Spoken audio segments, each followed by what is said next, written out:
UPSC की तरह क्यों नहीं परीक्षा करवा सकती राज्य सरकारें, क्या पेपर लीक से भी कमा रही मुनाफा। राजस्थान में बस को बना दिया एग्जाम सेंटर, 10 लाख में हुई डील। बिहार यूपी में है यही वाला हाल। पेपर लीक मतलब 7 करोड़ सपनों का टूटना और 70,000 करोड़ रुपए की बर्बादी। रिसर्च चौंका देगी।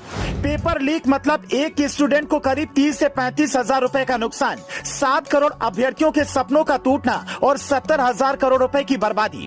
देश भर में बढ़ रहे पेपर लीक के मामलों को लेकर हमने जब रिसर्च की तो ये आंकड़े मिले, जैसे हम आपको डिटेल में समझाएं और उसे रोकने का फुल प्रूफ तरीका बताएं। उससे पहले राजस्थान से आई ये तस्वीर देखिए। करीब 40 परीक्षार्थी बस में बैठकर परीक्षा दे रहे हैं। बाद में पता चला कि परीक्षा सेंटर पर पेपर पहुंचने से पहले ही हर एक परीक्षार्थी ने 10-10 लाख में पेपर खरीद लिया था। लेकिन इनकी चालाकी तब पकड़ी गई जब पुलिस ने शक के आधार पर बस की जांच की। उदयपुर के बखेरिया थाने की पुलिस का कहना है कि टीचर भर्ती के जीके का पेपर ये लोग बस में बैठकर सॉल्व कर रहे थे। हमने मास्टरमाइंड को भी गिरफ्तार कर लिया है। लेकिन सवाल ये है कि एक के बाद एक पेपर लीक कैसे हो रहे हैं और करोड़ों का खेल कैसे चल रहा है।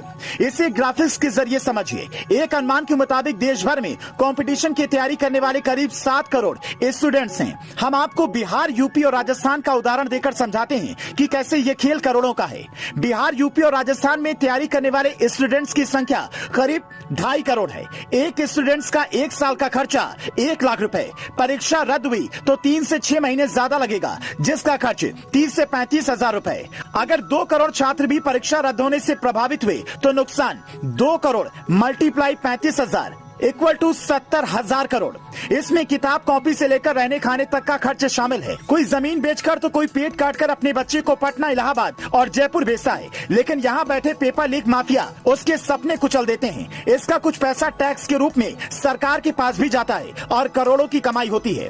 कहा जाता है कि सरकार के कुछ लोग भी इसमें शामिल हैं, जो समय समय पर पकड़े जाते रहे हैं। बिना किसी सरकारी मिलीभगत के ये गिरोह नहीं चल सकता। लेकिन इसका नुकसान ये हो रहा है कि इसी तैयारी में कितनों की उम्र निकल जाती है। कोई 7-8 साल की मेहनत के बाद निराश होकर या तो दुनिया छोड़ देता है या फिर कुछ और करने लगता है। फिर सवाल ये है कि आखिर इसका विकल्प क्या है। सीबीएसई पेपर लीक हुआ तो उसे एग्जाम सेंटर पर सीडी में सवाल भेजने का आइडिया सुझाया गया। सीडी में सवाल भेजिए, फिर एग्जाम से आधे घंटे पहले प्रिंट करिए, लीक होने का खतरा टल जाएगा। पर इससे भी अच्छा विकल्प यूपीएससी के पास है। वो अपना सवाल 1 घंटे पहले सेंटर पर देता है। सेंटर पर सवाल सही से पहुंचाने की जिम्मेदारी एसडीएम की होती है। सेंटर पर भी सुरक्षा कड़ी होती है। यूपीएससी के तरह ही सेंटर पर सुरक्षा कड़ी करने का तरीका तो सारे एग्जाम एजेंसियों ने अपना लिया है। लेकिन यूपीएससी से ये नहीं सीख पाए कि कैसे पेपर लीक होने से रोका जाए। हरियाणा से लेकर यूपी और राजस्थान तक पेपर लीक होने के लिए नया कानून बनाए, जिसके मुताबिक दोषियों को 10 करोड़ रुपए जुर्माना देना होगा, जेल जाना होगा, संपत्ति भी सीज हो सकती है।